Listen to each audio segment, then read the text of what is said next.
بسم الله الرحمن الرحیم. درس 31 داخل کردن رقص در دین. الحمدلله و الصلاة والسلام علی رسول الله صلی الله علیه و سلم و علی آله و صحبه اجمعین. در درس قبلی ما و شما خواندیم که همین رقص نظر به آیات قرآن و احادیث رسول الله صلی الله علیه و سلم و اقوال علما و فقها فهمیدیم که رقص چی است؟ رقص یک چیز حرام است و ناروا هست، خصوصا رقص هایی که آل فعلا هست که دیگه مثلا انسان کج میشه، قاط میشه، مفته، لباسش مثلا عورتش معلوم میشه، در اون تکسر هست، مشابهت با فعل مخنثین هست.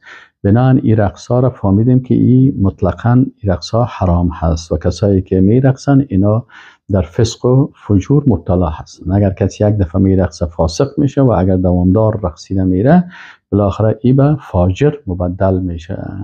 خب و این را هم فهمیدیم که وقتی همراه اینمی رقص و سایر دیگه هم زیاد میشه، بنابراین یک گناه نه بلکه به چندین گناه و چندین حرام انسان مبتلا میشه. آل مشکل درس امروز ما و شما است که قال ابن رجب رحمه الله تعالی، علامه ابن رجب میگه و ادخلوا فی هذا الطریق اشیاء کثیرة لیست من الدین فی شیء. مردم داخل کردن، این ما و شما گفتیم که داخل کردن در دین چیزهایی را که او در دین نیستن. فبعضها زعم و بعضی اتوگمان میکنن که انه یحصل به ترقیق القلوب کالغنا و الرقص. مثلا میگه که امی موسیقی و رقص که هسته این توسط از چی میشه؟ قلب انسان چی میشه؟ نرم میشه. خب آل ان المبتدعه یعنی کسایی که مبتدع هستن یستدلون علی رقصهم، ای بدعتگرا که هستن اینا استدلال میکنن به رقص خود به چندین دلیل. اینا میگن که ما داخل کردیم رقص در عبادات و در طریقی خود، پس ما اینجا دلایل داریم. خب اینا ما و شما مکلفیت داریم که اول دلایل از اونا را ببینیم که اونا چی دلیل میگن و باز مثلا از آیت چی دلیل میگیرن، از قرآن و از حدیث چی دلیل دارن، آیا دارن دلیل ندارن و دلیل عقلی چی میگن و باز علمای اسلام درباره از اینا مشخصا چی میگن. خب اول اینا کسایی که رقص داخل کردن در عبادات اینا میگن که ما دلیل داریم از قرآن. دلیلشون از قرآن چی هست؟ میگه اونا یستدل المبتدعه تو استدلال میکنن مبتدعه علی رقصهم، برقصشان بالاستنباط الباطل، با استنباط باطل. استنباط باطل چی میگه؟ که مثلا یک کسی یکی استنباط حق است که مثلا از آیت انسان یک قاعده را یا یک حکم استنباط میکنه، مثل که فقها استنباط میکنه که از آیت قرآن که اقیم الصلاة استنباط میکنه که چی است؟ اینجا اقیم فعل امر است، بنابراین امر دلالت به فرضیت میکنه. وقتی که الله میگه اقیم الصلاة نماز بخواین، پس نمازهای پنجگانه بالای ما فرض است. این استنباط حق است. استنباط باطل هی است که مثلا یک کسی بخیزه بگه که اقیم الصلاة که است، اینجا خب والا من استنباط کردم که از نماز خواندن در سابق مثلا در لغت نماز فقط دعا را میگه، یعنی اقیم الصلاة فقط دعا بکنین، یعنی نماز نخوانین. اینا دیگه استنباط باطل میگه. برش میگه که نخیر، او چیزی که مثلا که یک کلمه معنای لغوی داره، یکی معنای اصطلاحی داره. در اصطلاح اسلام نماز که است که با تکبیر تحریمه شروع میشه، با سلام ختم میشه، رکوع داره و قیام داره و قعده داره و سجده داره و اذکار داره و تلاوت و قرائت دیگه پا داره. اینا استنباط حق است و استنباط باطل. متوجه هستین؟ اینا رو اینجا علما میگن که بعضی ها از اهل بدعت اینا چی کردن؟ برعکس خود استنباط باطل کردن. ما همیشه مثلا بسیاری وقتی که علما میگن که باید به منهج سلف باشیم، اینمی فرق از بین اهل سنت و اهل بدعت که اهل سنت وقتی که یک آیت قرآن میخوانن میبینن که مثلا در این آیت قرآن صحابه چی گفتن. ابوبکر صدیق رضی الله تعالی عنه، عمر رضی الله عنه، مهاجرین، انصار، صحابه، کل صحابه، تابعین و تبع تابعین از اقیم الصلاة چی فهمیدن. پس ما فهم خود از اونا میگیریم. یک کسی دیگه اهل بدعت میخیزه از عقل خود این آیت مثلا میخیزه فهم خودت سند میگیره. اینی غلط است. این منهج اهل چی است؟ این اهل سنت نیست، این منهج اهل بدعت است که اونا استنباطات باطل میکنن، آیت میرن خب از آیت استنباط غلط میگیرن. اینا اینجا میگه یا علما که اینا با استنباط باطل از آیت قرآنی چی میگن؟ میگن که قال تعالی، میگه الله تعالی گفت که واذکر عبدنا ایوب اذ نادى ربه. میگه در آیت قرآن است که الله متعال وقتی که واذکر عبدنا، یاد کن، الله متعال میگه واذکر، یاد کن عبدنا، بنده ما، ایوب علیه السلام را، از وقتی که نادى ربه، وقتی که ندا کرد، دعا کرد، طلب کرد از پروردگار خود که انی مسنی الشیطان بنصب و عذاب. این حال اینجا میگه وقتی که اینا استنباط میکنن میگن که مثلا اینجا ایوب علیه السلام وقتی که از الله تقاضا کرد که یا الله بر ما مثلا اینی عذاب ها و اینی سختی ها و ای گپا آمده و شیطان ای سختی ها و این مشکلات سر ما چیز کرده دیگه، اینجا میگه الله متعال گفت که ارکض برجلک هذا مغتسل بارد و شراب، با پایت بزن و همینجا جایی که میره در سر چشمه از امی چی کن؟ غسل بگی و از این آبی که بارد است، هم سرد است و هم آب سرد است و هم برای نوشیدن هست، در اینی آب تو غسل بکن. اینا میگن که استدلوا به عبارت ارکض برجلک علی جواز رقص. اینا گفتن اینجا برش گفت که پایت اینجا بزن. وقتی که برای این پیغمبر الله متعال گفت برای ایوب علیه السلام که ارکض برجلک، پایت بزن، اینا میگن که این به این معنا هست که یعنی زدن با پای رقص است. پس میگه که پس رقص جایز است. این آیت قرآن دلیل ماست. سبحان الله. خب ثانیا دلیلهم من الحدیث، باز من از حدیث دلیل میگیرن. روى البیهقی، میگه این سعی کن حدیثی که در حدیث امام بیهقی است و این حدیث احمد ابن حنبل هم روایت کرده، میگه که از علی رضی الله عنه عن علی، میگه علی رضی الله عنه روایت میکنه که اتینا النبی صلی الله علیه و سلم، میگه این علی رضی الله عنه میگه که ما پیش رسول الله صلی الله علیه و سلم آمدیم، انا ما بودم و جعفر بود و زید بود، فقال لزید، میگه رسول الله صلی الله علیه و سلم بر زید گفت که انت اخونا و مولانا، میگه رسول الله صلی الله علیه و سلم برای زید گفت که تو برادر ما هستی و مولای ما هستی. فحجله، میگه امی زید رضی الله عنه حجله خیز انداخت، گام انداخت. حجل اصلا در زبان عربی کپک میگن، امی کپک حرکت میکنه، یک پای خود میمونه با پای دیگه خیز میپرته. و احیانا مثلا بندیر وقتی پایش یک از زنجیر بسته میکنه، این هم صحیح را گرفته نمیتونه که از یک پای خود این خیز میزنم. این حال این میگه که این اینجا حجل کرد. و قال لجعفر، میگه بر جعفر گفت که اشبهت خلقی و خلقی، میگه رسول الله بر جعفر گفت که تو مشابهت داری در خلقت و در خلقتت و در اخلاقت.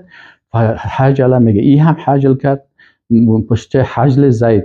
و قال لی، و میگه برای ما گفت علی رضی الله عنه انت منی و انا منک، تو از ما هستی و ما از تو هستم. فحجلت، ما هم همین قسم حجلت وراء حجل جعفر، ما هم حجل کردم مثل حجل جعفر.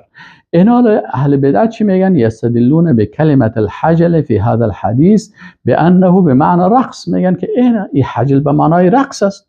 و قد رقص عدد من الصحابه مثل علی و جعفر و زید رضی الله عنه. این میگه ببین علی رضی الله عنه رقصیده هست، حجل کرده به معنای یزید رقصیده هست، استغفر الله و اتوب الیه. و جعفر، میگه امام جعفر رضی الله عنه و زید رضی الله عنه کل از اینا چی کردن؟ این صحابه بودن رقصیدن، پس ما هم میرقصیم، یک کار مباح است. و قال شیخ احمد چی میگه؟ میگه والحجل ان یرفع رجلا و یقفز علی الاخرى. میگه حجل چی است؟ که انسان یک پای خود بلند بکنه و با پای دیگه خیز بزنه از خوشی، یک پای خود بلند میکنه با پای دیگه خیز میزنه. دستا و کله و گردن و کمر یادش هیچ دخل نداره، تنها با پای خود از اینجا یک خیز زد. فاذا فعله انسان فرحا، میگه اگر کسی همین کار به حساب خوشی میکنه به ما اتاه الله من معرفته او سایر نعمه فلا بأس به، ای که الله بر از مثلا معرفتش داده یا دیگر نعمت ها را داده، فلا بأس به. و ما کان فیه تثنن، بازی عالم میگه که اگر بازدهی تثنن و تکسر باشه، اگر بازدهی حجل کسی باز کمر قاد کردن و گردن قاد کردن و شش تو برخاست و ایگا پاره بکنه، دیگه حتی یباین اخلاق از ذکور، تا ای که با اخلاق مردها دوری میکنه، فهو مکروه، هم بازی میگه این مکروه هست، به خاطر که در ای باز تشبه با خانم ها خب و استدلوا كذلك، و همچنان اهل بدعت استدلال میکنن بالحدیث الذي رواه البخاری و مسلم، یا میگه این یک حدیث دیگه آمده هست که او حدیث بخاری و مسلم است، میگه که یلعب فیه السودان بالدرق والحراب، میگه امی حبشی ها که بودن میگه اونا بازی میکردن به درق سپر، میگن با سپر و حراب وسایل حربی فی المسجد، در مسجد. فقال رسول الله صلی الله علیه و سلم لعایشه، میگه رسول الله صلی الله علیه و سلم به عایشه رضی الله عنها گفت تشتهین تنظرین، خوش داری که ببینی؟ فقالت نعم، گفت که بله. فاقامنی رسول الله صلی الله علیه و سلم وراءه خدی علی خده، میگه رسول الله صلی الله علیه و سلم مرا در عقبش استاد کرد، رخسارم بالای رخسار رسول الله صلی الله علیه و سلم بود، و هو یقول دونکم یا بنی ارفده. اینا چی میگن؟ میگه انهم رقصوا فی المسجد، میگه اینا رقص کردن در مسجد، اینا یک. و امرهم النبی صلی الله علیه و سلم، میگه امرشان کرد رسول الله صلی الله علیه و سلم، بل اغراهم، بلکه اینا را تشویق کرد به قوله یا بنی ارفده، میگه اینا را تشویق او بنی ارفده دیگه. ثم اباح لعایشه، میگه چهارم برای بی عایشه است که چهار استنباط کردن که در مسجد رقص کردن و رسول الله صلی الله علیه و به رقص امر کردن، بلکه رسول الله صلی الله علیه و تشویق کرد، و برای بی عایشه هم مباح گفت دیدن به طرف از اینا را. فکان دلیلا علی اباحه الرقص و جوازی، پس میگه این دلیل شد به چی؟ به این که رقص جایز هست، مباح هست و جایز هست. یقول احمد عجیبه چی میگن؟ این هم دلیل از دلایل اهل بدعت است که مثلا به او دو حدیث استنباط کردن، چی کردن دلیل گرفتن، و به او آیت که در پای زدن ایوب علیه السلام است و به او استدلال کردن. و عالم میگه، این عالم احمد ابن عجیبه میگه که اصل در رقص کس اباحت است. چرا؟ میگه اذ لم یرد نص عن الشارع فیه بتحریم ولا اباحه، میگه از در شریعت نص به حرام بودن و مباح بودن از این نامده است، در حالی که ما و شما در بحث قبلی خواندیم که آیات قرآنی ولا تمشی فی الارض مرحا، در اینا و اون آیات هم آمده هست و روایت هم موجود است و قول علما هم است. و انه علی ثلاث، این میگن یه چیز نامده، این چیز نامده من ندیدیم. خب خودت که شما که ندیدین مشکل خودتان است، اما اونجا هست. و انه، و چی میگه؟ و باز میگه که و انه علی ثلاث اقسام، این رقص قسم است، قسم حرام و قسم مباح و قسم مطلوب. خب در صورتی که هیچ چیز نامده هست، باز خودت چرا تقسیم میکنی به حرام؟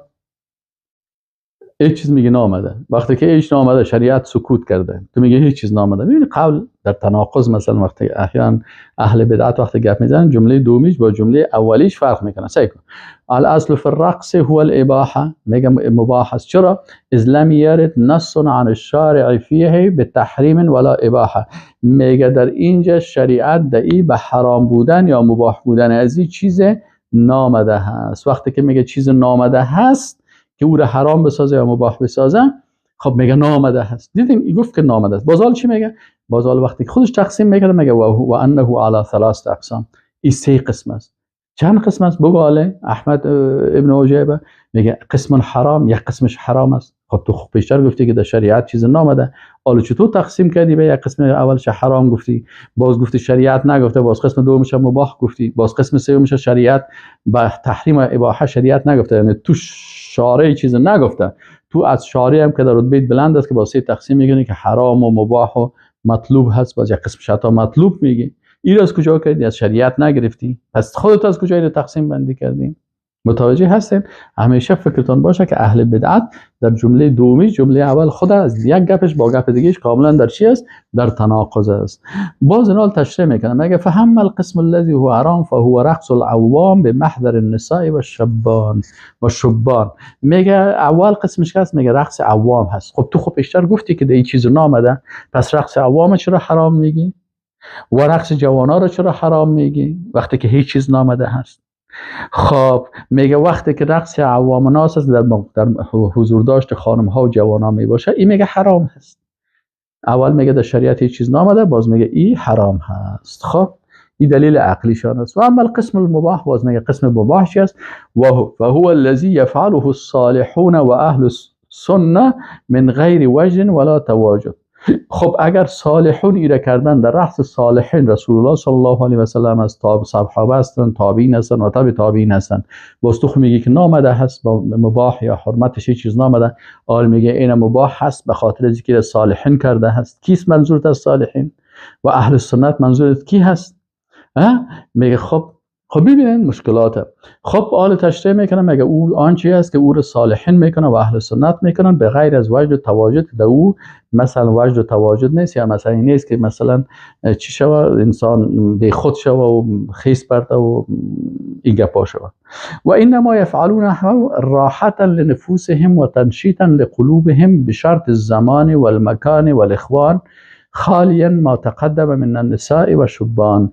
میگه این صالحین که این قسم رقص میکنن، این کسایی هستن که به خاطر راحت نفس خود و قلبهای خود نشاط میتن، به شرطی که در زمان خاص باشه و مکان خاص باشه و اخوان برادرای خاصی باشه که چند گروهشان خاص است که در او خالی باشه از زنها و پسرها. و اینه میگه دلیلش چی رو میگیره؟ دلیلش میگیره وقد ثبت ان جعفر ابن ابی طالب رقص بین یدی رسول الله صلی الله علیه و آله. اینه ثابت شده که جعفر ابن ابی طالب در مقابل رسول الله صلی الله علیه و آله رقصید. اینال اینجا میگه که جعفر، اینه ثابت شد که جعفر در مقابل رسول الله صلی الله علیه و سلم رقصید. باز میگه که هیچ چیزی در شریعت از شارع به اباحت و حرمتش نامده هست. در صورتی که یک کس پیش روی رسول الله صلی الله علیه و سلم رقصیده باشه، مثل که اونا ادعا میکنن، و رسول الله صلی الله علیه و سلم ساکت شده باشه، ساکت باشه و او را منع نکرده باشه، بازو چی میشه؟ او خب باز سنت تقریری رسول الله صلی الله علیه و سلم میشه. پس چطور باز میگن شما که در شریعت هیچ چیزی به ضد از این نامده هست؟ میبینین اهل بدعت همیشه خودشان خود فریب میدن. یک طرف حکم میکنه که درباره رقص در شریعت هیچ چیز نامده، نه به اباحتش نه به حرمتش. باز میگه که جعفر در مقابل رسول الله صلی الله علیه و سلم رقصید. خب و رسول الله صلی الله علیه و سلم چی کرد؟ منش کرد. اگر منش کرد پس حرام شد. اگر گفت نه که جایز است، خاموش شد، پس معلوم شد که تایید کرد و حدیث تقریری شد. پس چرا باز میگه که هیچ چیز عباره نامده هست؟ اینال. و اما القسم المطلوب، اما قسم مطلوب که است، میگه فهو رقص الصوفیه اهل الذوق والحال. میگه این رقصی که مطلوب است که باید شوه، این چی است؟ میگه این رقص اهل ذوق است که اینا به اساس ذوق خود چی هستن؟ به خاطر ذوق و به خاطر حالت خود یا میرقصن. این سه تقسیم کردن. ثالثا الاستدلال بالادله العقلیه. سوم دلایل، مثلا یک دلیل از احادیث گرفتن، یکی از قرآن گرفتن، یک دلیل از احادیث گرفتن و با سه تقسیم بندیش هم به اساس اون چیز خود او تقسیم کرد. حالا میگن دلیل عقلی، میگن مبتدع استدلال میکنن عقلیان که میگن امی امیدواری و فرح خوشحالی و بشارت و خوشخبری قد یؤدی الی رقص. وقت انسان میگه خوشحال شوه و امیدوار باشه و خوش باشه و برش یک خبر خوش بیه، میگه منجر میشه که انسان به رقص بیه و طرب و تصفیق، که بخیزه مثلا طرب بکنه و تصفیق بکنه و چک چک بکنه و حرکت بکنه و برقصه و این کارا را بکنه. یقولون فان الشبان، دیگه یک پس از این خاطر این چی میشه؟ این میگه عقلا انسان احیانا طبیعتا وقتی که بسیار خوش شوه میخیزه میرقصه و عطن میپرده. و باز دلیل عقلی دیگه چی میگن؟ فان الشبان، میگه بعضی اوقات جوانان لا تخلو انفسهم من الشهوه، میگه نفسهایشان خالی از شهوت نیست، جوانا بسیار شهوت میداشته باشن. و بعضی اوقات میگه و یغلب علیهم هوى النفس، و بالای از اینا غلبه میکنه هواهای نفسی. این استدلال مبتدع اهل بدعت است که میگه جوانا بسیار شهوت میداشته باشن. دلیل عقلی میگن که بسیار شهوت میداشته باشن و بعضی اوقات اما خواسته های نفسی سر از اینا زیاد میشه. و من المؤکد ان الشهوت تتملک جمیع الاطراف. میگه وقتی شهوت بیایه بالاخره شهوت میگه در چشم انسان هم میزنه، در دست هم میزنه، در کله و در گردن و در پای، در کل اعضای بدن. فاذا ما صفقوا تبدت الشهوت من. میگه وقتی چک چک کردن میگه می شهوت هایشان میر از دستایشان ختم میشه. و اذا ما رقصوا، میگه وقتی که رقص کردن قلت الشهوت من الرجل، میگه شهوتشان از پاهایشان میگه میره. از این خاطر میگه ما به خاطر از این برقصن تا ای که مثلا امی شهوت و امی هوای نفسی از اینا بره. در حالی که ما خود که دیدیم وقتی که یک انسان چک چک میکنه و میرقصه و چی میکنه، انوز شهوت ازی و انوز چیز ازی بیشتر میشه و زیادتر شده میره و زیادتر میشه. در کدام مجلس رقص است که مثلا باز کل از اینا خاموش شد؟ در مجلس رقص خونده باش که از 9 بجه شب شروع میشه تا ساعتای 3 بجه شب رقص است و رقص است و رقص است و رقص است و رقص است و رقص است تا ای که سازنده باز وقتش پوره میشه. میگه وقت ما 3 بجه بود ما پیسه ما قدر گرفتیم ما میخیزیم ببرایم. این کجا بود او با رقصیدن از اون؟ و باز اما یک نفره که میرقصه اگر از او سرش تاثیر کنه، این دیگه کسایی که باز رقص زیر سر میکنن از اونا هم شهوتشان کم میشه یا شهوت از اونا زیاد میشه و خواسته های نفس از اونا زیادتر میشه. مثلا در یک مجلس 2 تا جوان رقصیدن، درست است؟ خب همین 2 تا جوان به نظر تو سرش فشار آمده، بالاخره او یک کمک شهوتش کم شد و سرش فشار آمد. اما این بسته مجلس کسای دیگه که اصلا یا چطور میشن یا خود شهوتشان با دیدن از اینا، با حرکات از او، با بلند شدن دامن از او، باز خصوصا که این رقاص مثلا رقاصه و زن باشه و چطور باشه و پسرای امرود باشه، اینا دیگه باز بیخی دیگه شهوت از اینا چی میشه؟ یعنی این استدلال عقلی از اینا هست که این استدلال عقلی هم سبحان الله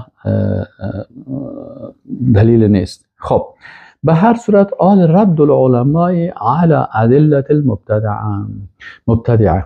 میگه رد علما بالای دلایل بدعتگرا چی هست، اونا چی رد میکنن قبلا. و فی الرد علی استدلالهم بعبارت رکود برجلک، در قسمتی که میگه شما سعی کنین، علما برشان میگن که ببینین وقتی شما میین سر یک پیغمبر معصوم از پیغمبرهای الله که ما عقیده داریم که پیغمبر معصوم هست، گناه صغیره و گناه کبیره نمیکنه، شما میخیزین سر یک پیغمبر تهمت میکنین که این رقصیده هست، در حالی که ارکد برجلک که است که شما ایره میگین که جواز رقص هست.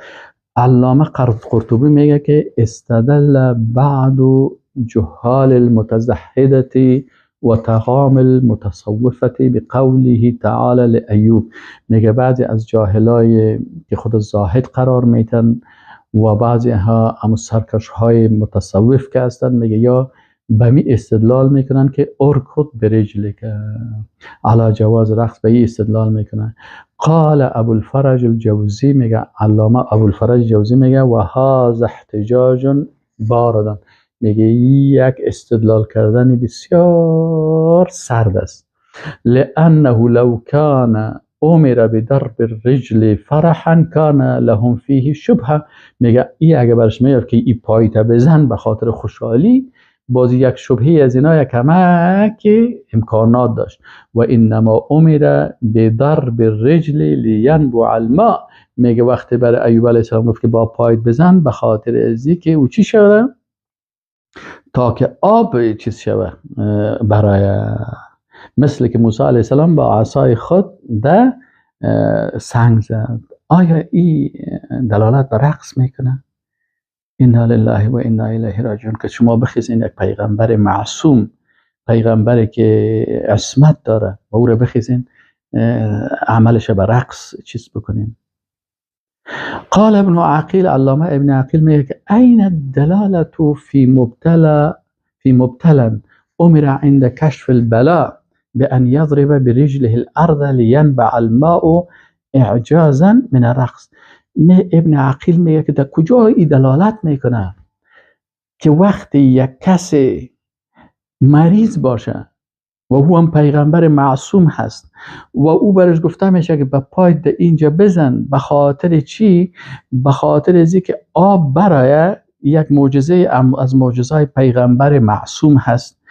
به خاطر برآمدن مثل که معجزه موسی علیه السلام که با عصای خود دو سنگ زد فانفجرت منه 12 عینا آمد، معجزه موسی علیه السلام بود. و برای پیغمبر گفته میشه که با پای در اینجا بزن تا که آب بیایه.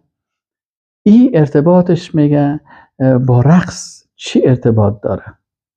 یعنی پایت در سنگ زدی رقصیدی؟ ولا انجاز ان يكون تحريك الرجل وإلى إنجاز أن يكون تحريك رجل دلالة على جواز الرقص في الإسلام. اگر میگه این جایز بود که وقتی یک نفر پای خود مجرد حرکت میتده یک چیز میزنه این دلالت میکرد به جواز بودن رقص در اسلام، جاز ان یجعل قوله سبحانه و تعالی لموسی اضرب بعصاک الحجر دلالة على ضرب المحاد بالقضبان نعوذ بالله من التلاعب بالشرع. میگه اگر جایز می بود که وقتی یک پای زدن به معنای چی از به دلالت به رقص میکرد، پس موسی علیه السلام که امرای عصای خود به این چیز زد، به امرای عصای خود در سنگ زد، پس دلالت میکنن با همو چوبک بازی که چیزها چوبک بازی میکنن سکه ها و اوندوها، پس باید دیگه باید با آدمی چوب زدن و مثلا که چوب یکی چوب جنگی و چوب بازی و این گپا دلالت به این میکرد. نعوذ بالله من التلاعب بالشرع. میگه به الله پناه میبرم از ساتری کردن به شریعت، که شما بخیزین با آیات قرآن استدلال های غلطی بگیرین که هم اسمت پیغمبرها را در شک بردین، هم چیز حرام برای مردم مباح بسازین و چیست. و قال شیخ الاسلام ابن تیمیه رحمه الله، شیخ الاسلام ابن تیمیه میگه کل من خرج عن موجب الكتاب والسنة من الرجال والنساء والمشایخ و غیرهم، میگه هر کسی که از آن چیزی که قرآن و سنت گفته هست از او خارج میشه، مردها باشن یا زنها باشن یا شیخها باشن یا دیگرها باشن، فانه ینهى عن ذلك، این میگه از این منع میشه و یؤمر و امر میشه همین شخص که از دایره قرآن و سنت بیرون نرو، و امر میشه بالایش که مطابقت کتاب و سنت بکنه، ولو کان من حاله ما کان، به هر حالتی که داشته باشه. فان الاحوال منها ما هو شیطانی، میگه بعضی حالات فکرتان باشه که این حالات شیطانی هست، بعضی حرکت های شیطانی هست. الله متعال میگه تنزل علی کل افاک اثیم در سوره شعراء آیت 222 و هذه احوال اهل الكذب والفجور، میگه این کاری که میشه که میرقصن و حرکت ها را میکنن و این حالات سرشان میگه این حالات احوال و حالات اهل دروغ و فجور هست. الذين او کسانی که تختلط رجالهم که اختلاط میکنن مردهایشان و زنهایشان در رقص و در موسیقی، فهؤلاء من شرار الخلق، بدترین مخلوقات هستند و ابعدهم عن طاعت الله و رسوله، و اینا بسیار دور هستند از طاعت الله و رسولش. وليس فيهم ولی لله، در بین از اینا دوستی از دوستای الله نیست. ولا کرامت من کرامات الاولیاء، در بین از اینا کرامتی از کرامات اولیاء هم نیست.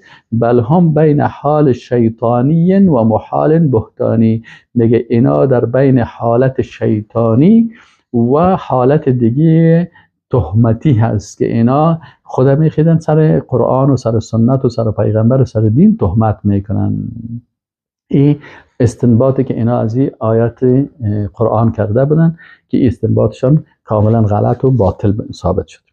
و فی الرد على استدلال اهل البدعه بالحديث الذي في مسند احمد، میگه در رد به استدلال اهل بدعت که به این حدیثی که در حدیث امام احمد آمده هست، عن علی قال اتیت، از علی رضی الله عنه که میگه آمدم پیش نبی صلی الله علیه و سلم انا و جعفر و زید، قال فقال لزید انت مولای فحجل، این که همین حجله و حجله مثلا میگن دیگه از این خاطر میگه که علی و چیز کردن. میگه در این باره چی میگن در این حدیث؟ اینا میگه خوی حدیث است که اینا استدلال کرده بودن. علما میگن که وقال شعیب الارنوط و عاد المرشد و آخرون من المحققین، کسانی که در مسند احمد ابن حنبل احادیث تحقیق کردن که شعیب ارنوط و عادل المرشد و دیگران از محققین حدیث شناس هستند، اینا کلشان حکم کردن که اسناده ضعیف، این حدیث سندش ضعیف است، شما با حدیث ضعیف استناد کردین، بناهن این دلیلتان هم خط ختم شد و دلیل نیست. خان ابن هادی تقدم القول فيه عند الحديث رقم و مثله لا يحتمل التفرد. میگه به خاطر که در سند از هانی ابن هانی آمده است و این اگر در علم حدیث که است وقتی که این شخص به تنهایی یک روایت داشته باشه قبول نمیشه. و لفظ الحجل همچنان میگه خود این کلمه حجل که در حدیث آمده هست این هم در حدیث منکر غریب هست. چرا؟ میگه وقد قدم فی نحو هذا الحديث برقم 770 من روایته و روایت حبیر ابن خابچی و اینا میگه که لیس فیه هذا لفظ. میگه دیگه حدیث آمده هست که در او حدیث همین کلمه حجل نامده هست. بناهن حدیث در روایت دیگه آمده هست که او روایت صحیح هست، در این حدیث که کلمه حجل آمده هست در او حدیث صحیح نامده هست. بنابراین این کلمه حجل هم چی است که شما از این کلمه استدلال به رقص میکردین، این هم منکر است، در حدیث صحیح وجود نداره. بنابراین گپتان غلط برآمد. والحجل خب والحجل اینال میگه اگر باز احیانا بیایم این رو بگوییم که حجل که است که در این حدیث ضعیف آمده هست، فهم شما از کلمه حجل هم غلط است. چرا میگه فهمتان از حدیث؟ شما آوردین با یک حدیث استدلال کردین، اول حدیث ضعیف آوردین، دوم در حدیث صحیحی که به عین معنا آمده کلمه حجل نیست، بیخی بنان خود کلمه حجل برداشته شد، سوم اگر احیانا کلمه حجل باشه هم این دلالت به معنای رقص نمیکنه. چرا؟ میگه والحجل ان یرفع رجلا و یقفز علی الاخرى. میگه حجل چی میگه که یک نفر یک پای خود بالا میکنه و با پای دیگه خیز میپرده. من الفرح از خوشحالی، یک نفر خیز مثلا با یک پای خود گذاشت با این پای دیگه خود خیز انداخت. این چی میگن؟ شما رقص میگن؟ در زبان عربی خود رقص نمیگن. و قد یکون بالرجلین، گاهی امی خیز زدن با یک پای نه باشه با دو پای خیز میپرته. خب اگر یک نفر با یک پای خیز انداخت این رقص است؟ رقص نیست، خیز انداختن عادی هست، با یک پای خیز انداختن. اگر با دو پای خیز بپرتن باز او را چی میگن؟ قبض میگن. پس شما اصطلاحات زبان عربی رو باید بفهمین که حجل مشی راه رفتن عادی هست، همونطور که راه میری حج. اگر یک نفر با یک پای خود به اساس چی مثلا پایش که زنجیر بسته کردن، در یک حدیث میگه که ابو دجانه که در وقت چیز که بوده، در وقت معاهده که رسول الله صلی الله علیه و سلم به امرای قریشی ها میکنه، در اونجا وقتی که ابو دجانه میگه باز حدیث صحیح بخاری است که امی ابو دجانه را که پایش که زنجیر بسته میکنه میگه یحجل. اونجا هم استعمال شده کلمه یحجل. اونجا حجل به معنی است که پایش زنجیر است، اردو پای خود یک جای حرکت دادن نمیتونه، یک پای خود میگذاره با پای دیگه عادی خیز میپرده. پس اینال کلمه حجل که هست به معناهای چی است؟ خیز زدن با یک پای است. پس اینجا شما باید اصطلاحات معنایش بفهمین. یکی مشی راه رفتن عادی شد، حجل خیز انداختن با یک قدم شد، قفز خیز انداختن با چی شد؟ با دو پای. مثلا یک نفر از مثلا سر میز اوتیه با دو پای خود خیز میپرده، این چی میگن؟ قفز میگن. هروله چی رو میگن؟ هروله به معنی ازی که تیز تیز راه رفت. اگر باز مثلا میدوه بازو رو میگن جری میگن. پس فرق از بین مشی و حجل و قفز و چیز هروله و جریه بین از این کلمات هست. اما رقص که است، و رقص خب باز چیز دیگه هست که با دست و با پای و با کمر و با تمام اعضای بدن میشه، او باز رقص است. اینا شما این کلمات هر کلمات در جای اقامت باز رو شما به معنای رقص میگیرین، این میگه این هم این معنا را نمیته. پس این استنباطتان هم غلط است. و قال الامام القرطبی، قرطبی که هست، امام قرطبی که صاحب تفسیر قرطبی هست که متوفی 671 هجری هست، این میگه و قد احتج بعض قاصریهم بان رسول الله صلی الله علیه و سلم قال لعلی، میگه بعضی از کسایی که فهم کوتاه دارن از دین، میگه یا به همین استدلال میکنن که به علی رضی الله تعالی عنه گفت که انت منی و انا منک فحجل و قال لجعفر اشبهت خلقی و خلقی، میگه بر جعفر رضی الله عنه گفت که تو مشابهت با چهره و با اخلاق ما داری. فحجل و قال لزید انت اخونا و مولانا فحجل و منهم من احتج بان الحبشه زفنت، میگه حبشه زفن کردن. پس اینجا هم نگفتن که الحبشه رقصوا، گفتن زفن کردن. پس اینجا اصطلاح زفن را هم باید ما و شما بفهمیم. همین قسم مثلا حجل فهمیدیم، قذف فهمیدیم، مشی فهمیدیم، هروله را فهمیدیم، جریه را فهمیدیم. انال زفن چی را میگن؟ زفن به معنای ازی است که کسای تمرین میکنن، با سلاح‌های خود حرکت‌های جنگی میکنن. او هم رقص نیست. مثلا میدان جنگ با شمشیر و سپر چه قسم جنگ میشه؟ یا من همین تمرین میدان رقص می در یک جای تمرین میکنن، این زفن میگن. میگه بعضی از نافهما گفتن که اینا مثلا زفن و نبی صلی الله علیه و سلم ینظر الیهم، رسول الله صلی الله علیه و سلم به طرف از اینا سیل میکنن. والجواب امام قرطبی میگن، جواب امام قرطبی چی است؟ میگه اما الحجل فهو نوع من الشیء یفعل عند الفرح. میگه حجل کس یک چیزی هست که میشه، یعنی حرکت هست که با یک پای میشه در وقت خوشی. و عین هو و الرقص، با رقص چی ارتباط داره که شما را استدلال میکنین؟ هیچ ارتباطی به امرای رقص نداره. حجل دیگه معنا را میته و رقص دیگه معنا را میته. این خود جا گفته که حجل کرده، نگفته که رقص کرده. چطور شما میخیدین اصحاب رسول الله صلی الله علیه و سلم متهم به رقص میکنین؟ شخصیت از اونا را از بین میبرن. و قبلا ما شما خواندیم که رقاص که است حتی شهادتش قبول نمیشه در محکمه و مروتش خوارم مروت است، حدیثش روایتش قبول نمیشه. شما میخیدین سه تن از اصحاب رسول الله صلی الله علیه و سلم، علی و جعفر و زید، اینا را متهم به چی میسازین؟ به رقص میسازین. از این که اشتباه و گناه بزرگتر هست. و کذالک زفن الحبشه، میگه همچنان امی زفن حبشه که زفن گفته هست، کی گفته رقص حبشه؟ نوع من الشیء یفعل عند اللقاء للحرب، میگه این حرکت هایی هست که در وقتی که انسان می جنگه حرکت میکنه. شما ایدا باشید وقتی یک نفر در یک دستش چی است؟ کمان است و در یک دست دیگه شمشیر است. وقتی که بالای از او میزنه چه قسم حرکت میکنه؟ مثلا پشت سر میره یک قدم، باز یک قدم پیش میره، باز بالاخره میزنه، باز وقتی که این حرکت میکنه. آیا همین حرکت های دستای از اینا؟ پس خیلی کل کسایی که تکواندو میکنن و کسایی که مثلا کانفو میکنن یا کلشان خیلی رقاص هستن؟ خیلی برادری خب میگه این معنا رو نمیته. این علامه قرطبی میگه که این هم نه زفن دلالت به معنای رقص میکنه و نه هم حجل میکنه. استنباطات شما غلطه.